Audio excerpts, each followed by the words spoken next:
Right, today here on Accident Reflections, I'm going to have a look at a Cessna 206 that had unfortunately flown into bad weather and ended up crashed onto the edge of the mountain. Right, let's get right into this one.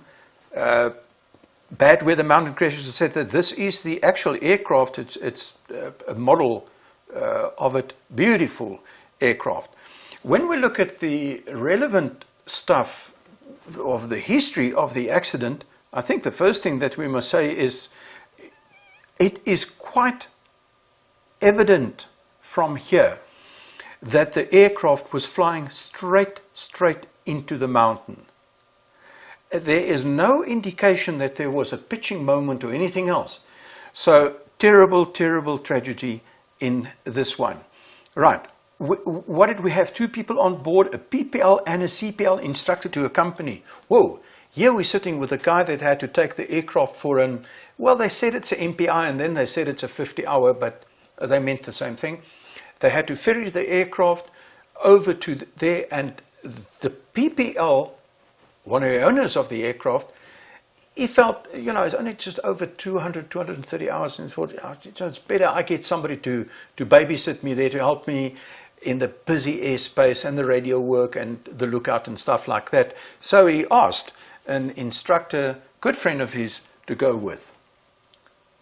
Well, I imagine this flight was, the flight was intended to be in visual meteorological conditions. So the ferry from Krugersdorp to Wonnerbloem, and yeah, that was actually for a 50-hour oil change. It's also an inspection. Thick mist and fog on the Magaliesberg range or ridge. Okay, they entered the IMC conditions. They physically flew from a clear area into the mist cloud that was in front of them. Right. Okay, crashed into the side of the mountain. So that is pretty straightforward. The accident sequence, not much to say. They took off from Krugersdorp and good weather. They flew at 5,000 feet. Now, this was derived later on from a radio call that was actually made by the instructor, who was actually a passenger, because the captain of the aircraft is the PPL, and the other guy is there to babysit him. And obviously he picked up, you know, to talk to the traffic and stuff like that. So they recognized it was his voice, and he said that they were approaching at 5,000 feet. So he said they knew they were at 5,000 feet. They knew that they're going over the Magaliesberg range, and they knew they were going to Wonnerbloem to join over there. So let's have a look at that. There's very little unknown in this. This is the path, as you can see, as I painted it in. That is the ridge on there. There is the accident site. And if you postulate it a little bit further, that's about, you know, because Wonnerbloem is just lying on the side here. Okay, so I say the instructor passenger called Wonnerbloem stated en route from Hotel Bravo Victor. I don't think they were actually over Hotel Bravo Victor. It doesn't make sense, but it is close enough to the vicinity of Hotel Bravo Victor so that that would give whoever was at Wonnerbloem at that stage, the town was still closed, a good idea that they were coming, you know, just from the side of the Hartbeespoort Dam. So it's not a big deal. Okay, they entered instrument meteorological conditions, and they crashed at a height of 5,169 feet, obviously post-impact fire, and it really not survivable. So what was the argument? Again, just want to say that the argument is just, when we started looking what was the reason for the accident or what we can learn from the accident, we got to take into consideration a few of the facts. All right, so what enters into the premises before we carry on with anything further is to say, well, it was good weather takeoff. It was a legal ferry flight. The PPL is captain, but the instructor, he was there to babysit. Okay, It's not called babysitting. You say, "Oh, won't you, accompany me? I haven't flown for, I haven't got many hours. Just, it's actually to watch over me." But what is your authority? That's the question. What is the authority of the babysitter? Wonderboom Tower not open yet. Pilot flew directly into IMC. Now, it indicates no prior planning or rerouting attempt. The pilot is not instrument rated, but the instructor is. So the actual captain of the aircraft is not.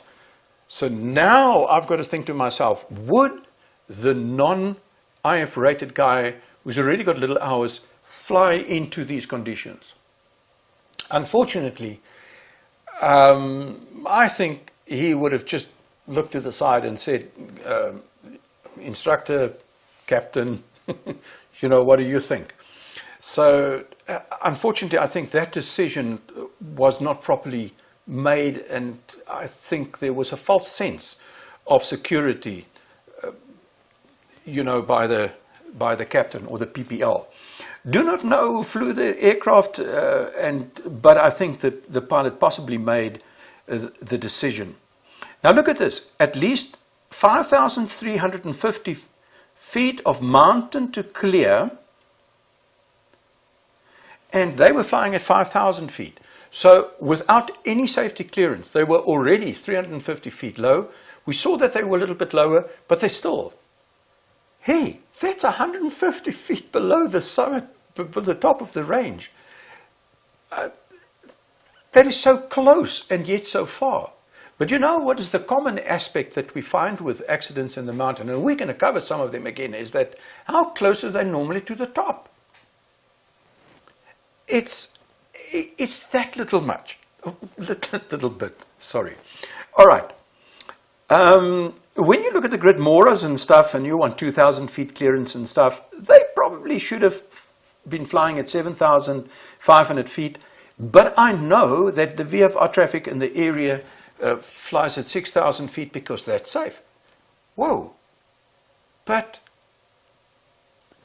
that's VFR. There's no such thing as flying into mist, cloud, fog, and all that kind of stuff, and still to declare yourself visual flight. You can't. It's not. And it's a hell of a change to go from VFR to IFR flight. I promise you, especially if you haven't prepared. The rules, the regulations, the pre-planning, the safety altitudes, everything, big different story. No indication to avoid the mountain, but no indication to see that there's going to, let's route somewhere else and do something else or climb or whatever. We stay level at 5,000 feet, and that unfortunately made the tragedy. Couple of comments. I've just got on the left-hand side here from Google Earth, that is where the accident with the yellow pin there, where it happened. But you can see very, very close to the top. PPL just over 200 hours, so he needed babysitting. Now, the babysitter, I say, and I would like to stick to that, is you cannot agree to be a babysitter and take no responsibility and accountability. All right. But you cannot take accountability because you're not the captain of the aircraft, and you were not as such in that seat, and it was not declared to be. So this is quite nice. If you screw up, it's your problem. I'll advise you, but if you get it wrong, it's you. It's a problem. It's a huge problem. Mountains and obstacles have preference. Okay, that was just a silly statement, but so true. If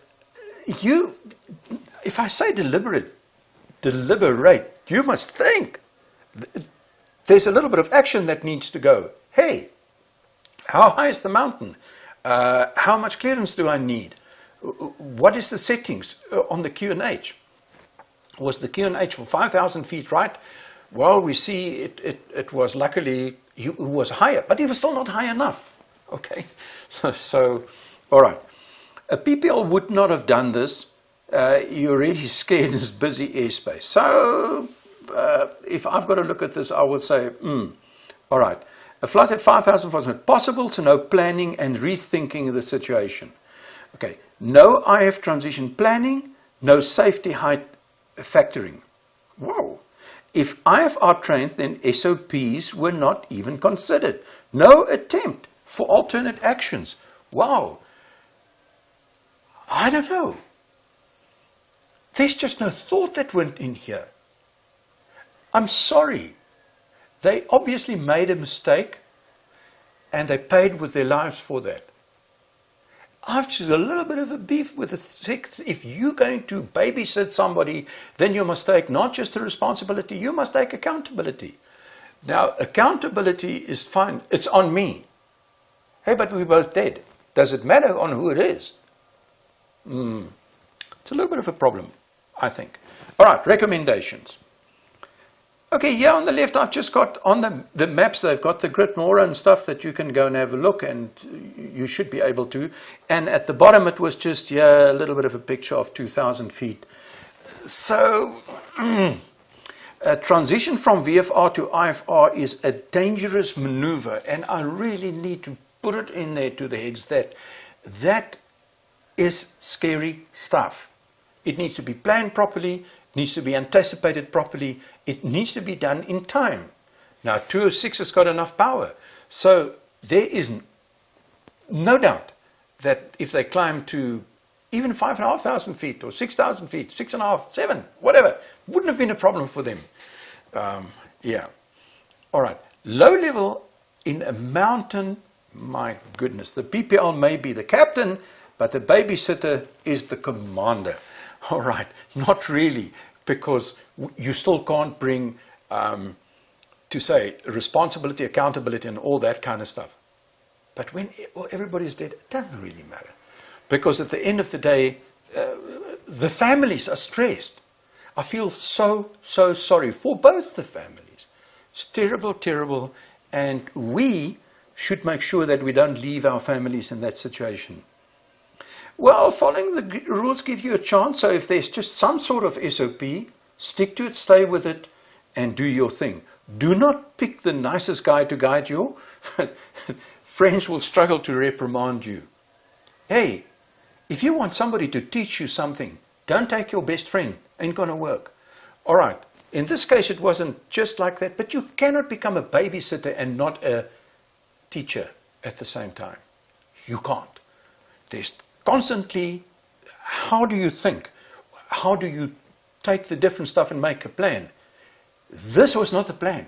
This was a wrong plan. Climbing through cloud in a mountainous area is many times fatal.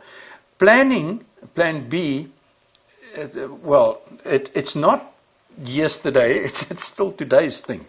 I just want to say something at the bottom here. The thing about mountains is that they are so damn persistent. All right? So the mountain's going to stay there. It's going to be in your face. It's going to be in your space. And who's going to win? Until the next round.